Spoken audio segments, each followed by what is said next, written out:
The List of Jericho, the Festival of Friendship, Stupid Idiot, It. These memorable gimmicks and segments and moments are just some of the many things we associate with the friendship storyline between Chris Jericho and Kevin Owens in the latter half of 2016 and the first half of 2017. This storyline carried Monday Night Raw in the time span from after the draft in 2016, on July 25th, 2016, through the WrestleMania 33 timeframe. In this video today, I'll be running over the story of how these two came together, what made them so great, some of their funnier moments, the Festival of Friendship, and then their series of matches in 2017.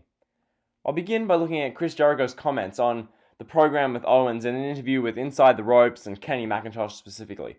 Jericho talked about Owens' personality, and the idea of working alongside him was very intriguing for Jericho, citing an example on the April 2016 European Tour in a tag match where Jericho caught the pin and his partner Kevin Owens celebrated as though he won the World Series.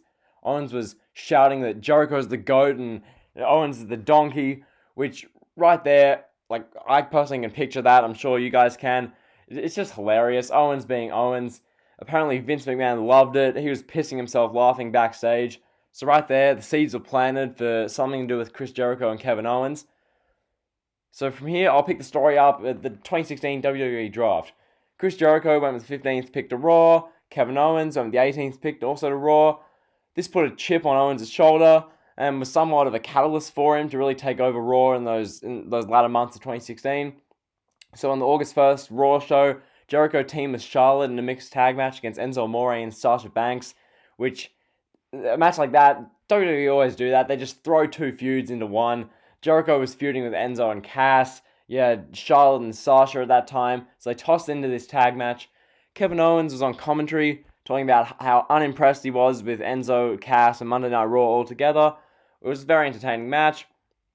So then the next week, on August 8th, the episode of Raw, Enzo and Cass came out for a promo. Then Jericho came out and said that he now has backup and he brought out Kevin Owens. Jericho said that him and Owens are the tightest Canadian brothers in history. It's classic Jericho, that's great stuff. Cass tried to compare Jericho and Owens to Bert and Ernie. They bathed together, which was total cringe. It sounded terrible. Cass's delivery is never good. It sounded like he was just reading a script flat out. It sounded awful. Jericho called Cass a stupid idiot, which is one of the first of many times he would get that over. Owens hilariously said that he has to listen to Enzo vomit nonsensical garbage into the microphone every time he speaks. That was great. Jericho said that Amore is going to get it. Jericho took on Enzo Amore one-on-one in a match after that. Owens was getting heavily involved. Eventually, Cass big-booted Jericho, and Jericho won by DQ. So Cass laid the SummerSlam challenge out, and they accepted. The August 15th episode of Raw was the go-home show for SummerSlam 2016. It gave us the first of many hilarious JeriKO interviews with Tom Phillips. They referred to Phillips in this interview as Todd, Brian, Steven, Nathaniel, among others. They made fun of Enzo and Cass. Jericho asked, "Who certified the certified G, Enzo?" Owens said that you can't teach being 7 foot tall, and Cass clearly can't be taught spelling because there's no A or W in the word soft. It's just great stuff. They call Enzo and Cass a locker room cancer. Then they do the it exchange. Another point Jericho emphasized in the interview was how on fire his character was in this time period, which I have to agree. It was just the best thing in the company, in my opinion, on Raw at least. And how, alongside Owens, their improv made for some hilarious banter. This was obvious in this interview alone with Nathaniel Phillips. Like they did this improv during the interview, when Jericho said to Owens, "You better watch it." Owens said back, "Watch what?" And Jericho snapped back, "It." Jericho referenced stupid idiots again here. Oh, and for the record, Jericho caused a DQ in the Kevin Owens Big Cass match later in the night. So we roll around SummerSlam 2016. Owens and Jericho defeated Enzo and Cass in the opener. I wouldn't have booked this match personally. See my SummerSlam 2016 rebooked video. Cheap plug, but regardless, a win in a big show for Owens and Jericho as the team was a cool little landmark moment for them. So from here, the story takes a twist. Finn Balor became the inaugural Universal Champion at SummerSlam, but he had to relinquish it on Raw after SummerSlam because of his shoulder needing surgery from the barricade powerbomb spot in the match with Rollins. So Balor relinquished the title to open the 22nd of August episode. Then a series of singles matches were announced for that show, with the winners qualifying for a fatal 4-way match to crown the new champion on the next week's episode of Raw. Owens beat Neville, Jericho lost his match later in the night. So on August 29th episode of Raw, they had the big Kevin Owens with Roman Reigns versus Seth Rollins versus Big Cass Fatal 4-Way for the Universal Championship. They did a match with Jericho and Neville also on that show. This was preceded by yet another hilarious Jericho and Tom Phillips interview, where Jericho made fun of Phillips the whole time. Anyway, the big Fatal 4-Way match happened in the main event, and Kevin Owens came out victorious after Triple H came out and screwed over Rollins. The ending made it look like Owens was going to align with the authority regime and Triple H, but nothing really came of that. So now, Kevin Owens was the Universal Champion. Chris Jericho, he really took over the part of the hater in the dynamic. Owens was the champion, Jericho was just kind of there to help him out and bail him out of trouble. The duo really took off to another notch of entertainment value, in my opinion, from there. It was just great to watch. This is by far the best thing on Raw in these latter months. SmackDown was killing it. Raw, it was carried by this. So the next week on September 5th episode, Kevin Owens was absolutely everywhere. They started off by doing the big Kevin Owens Championship celebration, where there were balloons falling from the ceiling. They were being knocked around the crowd, which made for some funny viewing. But yeah, so Owens turned "You Deserve It" chants back on the crowd because he's a heel, playing that up really well. Rollins came out and sold his frustration from the events the week before. Rollins assaulted Owens here. Meanwhile, Jericho wrestled Rollins later in the show, which the first of many times Jericho wrestled Rollins in this time period. Meanwhile, the Universal Champion Kevin Owens wrestled Sami Zayn, and chaos ascended with Roman Reigns confronting Kevin Owens. Foley, the Raw GM at the time, who would become a big part of this story in the months to come, announced that on the next episode of Raw, if Reigns could beat Owens, then Reigns would compete Clash of Champions for the Universal title. During that Reigns and Owens match on the September 12th episode, Seth Rollins attacked Kevin Owens, causing a distraction. But the referee was distracted, so the match continued, and then Owens would win clean with a pop-up powerbomb. Afterwards, Rusev assaulted Reigns. For Clash of Champions, the match between Rollins and Owens for the Universal title was made. This whole time, Jericho and Owens were just beefing with Mick Foley, as I mentioned before, saying in interviews with Tom Phillips or Nathaniel Phillips that Foley has no clue what he's doing and he's an irresponsible Raw GM. So the September 19th Raw show was the go-home for Clash of Champions. This show gave us some pretty notable content. Chris Jericho here had his resentment for Mick Foley coming to a head. Flashing back to his interview I referenced earlier, Jericho cited Jimmy Jacobs as being the brainchild for the list. Jimmy Jacobs was Jericho's favorite WWE writer, and he just loved him. So initially, it was just a random list, like a hit list for Jericho. The list was become more of the thing to put over on Raw in the latter part of 2016. Jericho, on this September 19th episode, cut a promo about how Foley's a joke. Jericho put Braceface in the 12th row on the list.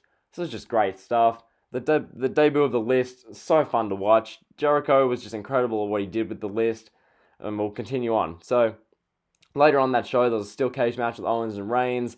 Both guys escaped, but Reigns' feet hit the floor first, whatever. At Clash of Champions, they did the big Kevin Owens vs. Seth Rollins Universal Championship match, part 1. This match was nearly 20 minutes of regulation heel-face wrestling, and then 5 to 7 minutes of chaotic, overbooked, messy garbage. Jericho came down and got heavily involved, basically costing Rollins the match 4 different times. In the end, Rollins lost from a pop-up powerbomb for the 1-2-3, so Owens retains. And then from here, so that's Clash of Champions in the rearview mirror. From here, the night after on Raw, we did a decent highlight reel segment. That was alright. The feud with Seth Rollins and Kevin Owens continued through until Hell in a Cell. So then on the October 3rd episode, they did a hilarious segment with Jericho and Owens.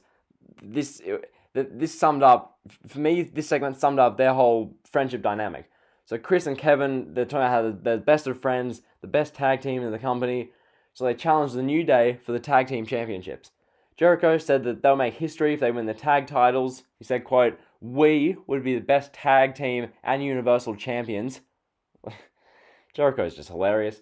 Jericho threw a little tease at wanting the Universal Championship, which the crowd ate up. They were like, "Oh, damn." Regardless, Jericho and Owens agreed to do it and go after the New Day. The New Day came out, and we got some incredible television. New Day talked about how great their friendship was and how it was better than Owens and Jericho.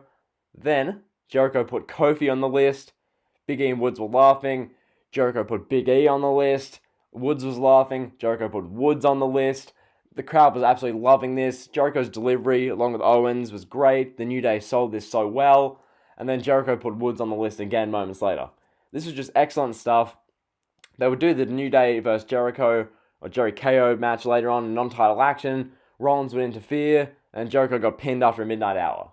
So Owens, in this situation, he didn't bother getting into the ring to make the save on his partner Chris Jericho, which started to cause a bit of beef in the dynamic of the friendship. So the booking in the build for Hell in a Cell wasn't anything special. On October 10th, Jericho took on Rollins one-on-one. Rollins rolled up Jericho for the pin. Then Owens attacked Rollins. Rollins made Owens run away, and Jericho got pedigreed.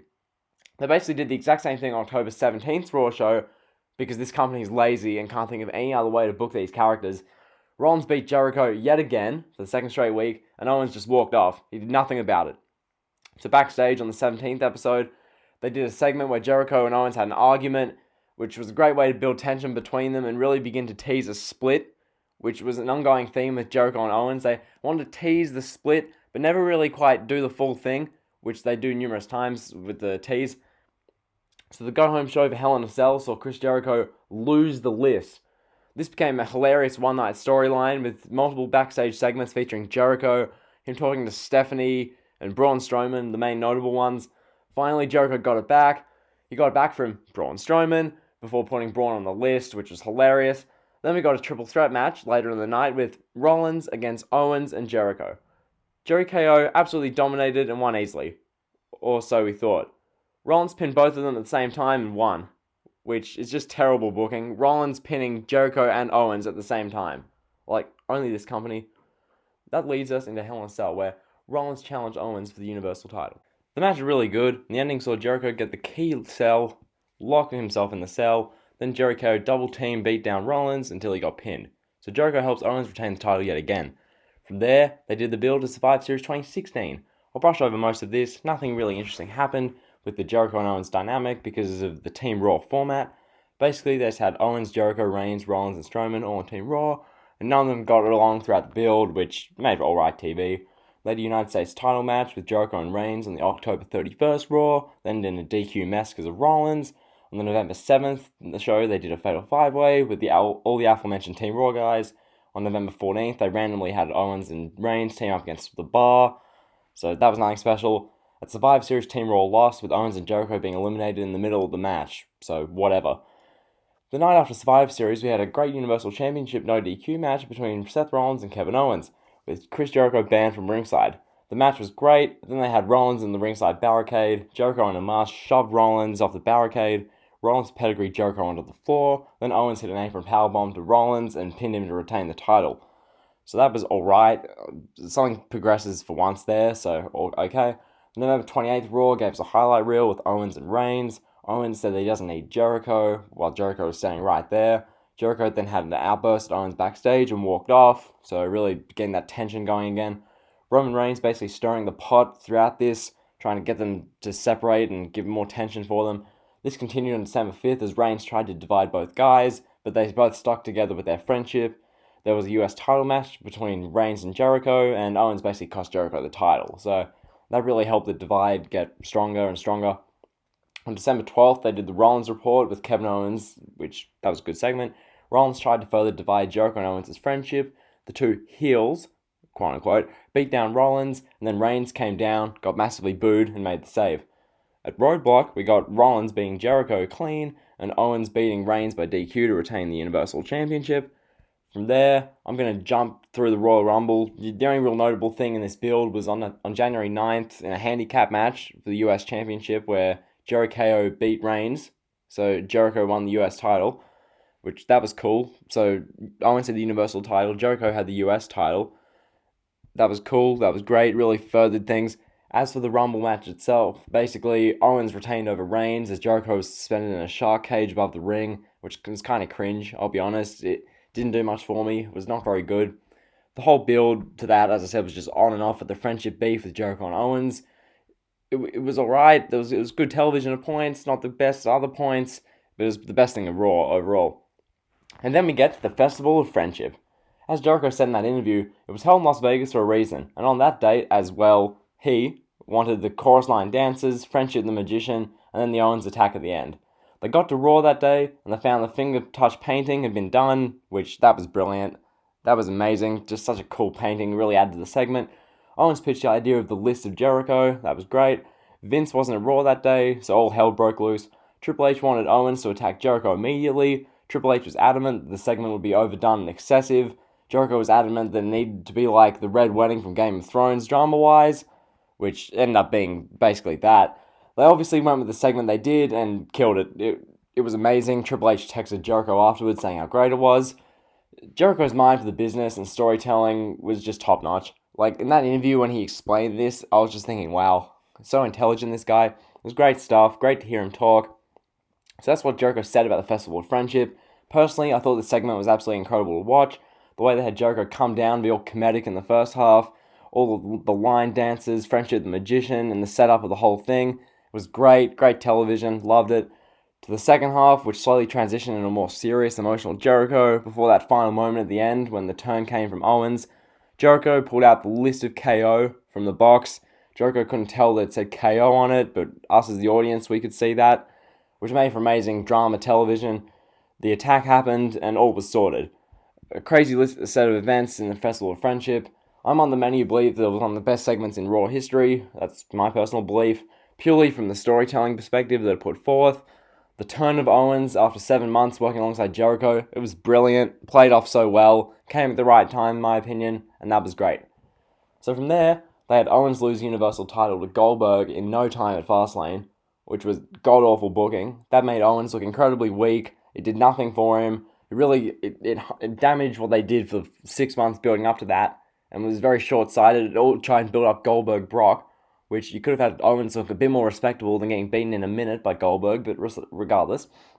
Then we had 5 odd weeks of build for WrestleMania 33 that saw both Owens and Jericho go back and forth, disputing their long-winded friendship. Owens became known as the real Kevin Owens, whilst playing a great heel persona. Jericho was incredibly entertaining in the face role here, doing highlight reel segments and backstage stuff with Tom Phillips and whatnot. It was all good. The match was made for WrestleMania 33, Kevin Owens vs Chris Jericho for the United States Championship. We finally get to WrestleMania 33. The match itself was good, but nothing great. It came second in the card. Owens showed off some of his underrated athleticism. Jericho worked the same kind of match he usually does. The match went for 16 minutes and 20 seconds. All in all, I'd say it delivered to an extent. Could it have been better for the build we got? Definitely. Vince McMahon apparently hated the match.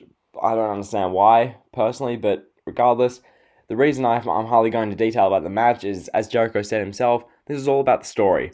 The match was just a culmination point.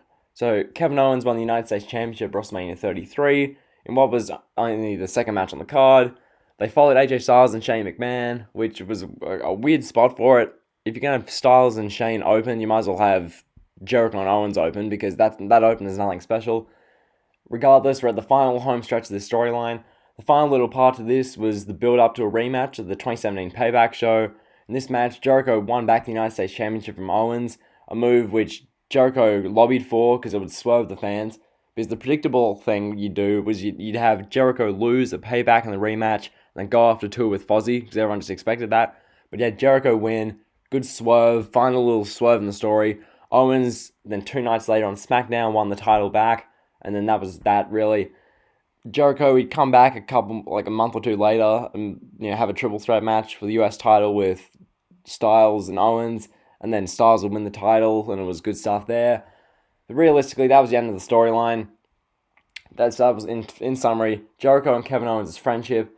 If you're still here and you've made it this far, mad respect to you for that. Hopefully you enjoyed the video. A lot of work went into compiling these events that happened in this storyline. So yeah, that's me out. Peace.